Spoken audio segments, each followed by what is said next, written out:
รุงเทพสอนบทเรียนให้น้องผมตั้งแต่มื้อแรกขึ้นมาเลยมื้อนี้ก็อยากสิมาเล่าประสบการณ์น้องขึ้นมาเฮ็ดงานนำเนาะ2คนโดนโกงค่าแท็กซี่ไป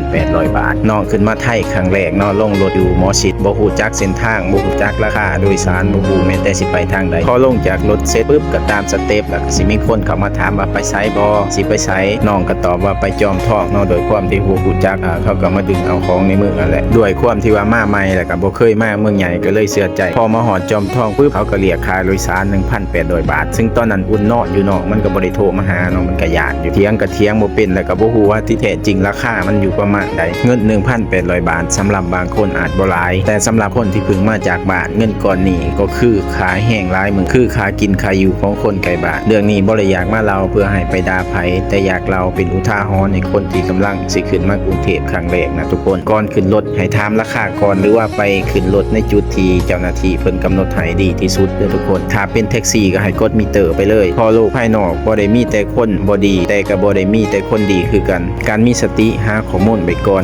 คือเกราะป้องกันตัวเองดีที่สุดขอให้น้องๆทุกคนที่กำลังเดินทางขึ้นมาหาความฝันเดินทางมาอย่างปลอดภัยและบ่ต้องเสียขายเฮียนแพงคือเรื่องนี้ถ้าไผสิขึ้นมาควรหาข้อมูลหรือมีญาติพี่น้องก็ให้ถามเพิ่นก่อนเด้อทุกคนเด้อสำหรับคนที่สิขึ้นมาตามล่าความฝันในเมืองใหญ่